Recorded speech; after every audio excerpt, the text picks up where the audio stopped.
So here's a quick example of taking extra care of your crankbaits. These are various Strike King crankbaits. I basically take off the split ring in the front and then in the eyelet, and then also for the front hook. I leave the rear hook and split ring on that. I use these. These are probably my favorite. There's a few that make them. This one's made in Pakistan. From Texas Tackle, and they're not cheap, but they're good. They work, they fit. Anyway,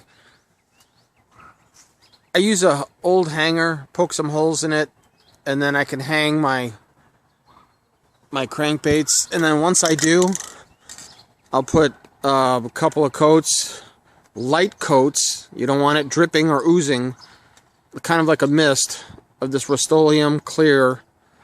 And bonds to plastic, it has to say that. And also it's like UV resistant.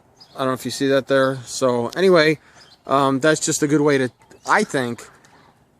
Otherwise they chip really easy. The paint jobs are nice, but they're not the most durable in the world, you know. And so just let them dry the first coat for about, I don't know, 15 minutes, depending on the humidity and the temperature, and then add a second coat. I don't think I'd go more than 2 coats, and that way, when you put your split rings back on and your hooks back on, you've got some, you don't feel too bad about crashing them into the rocks, you know, which is where they need to be, without getting chipped. So I try to avoid the getting it on the bills as much as possible.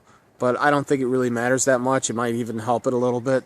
But, yeah, so I'm just hanging it out on a tree in my yard. And it's evening time, not too hot, and not too humid right now. So, and no rain. Anyway, hope you liked the video.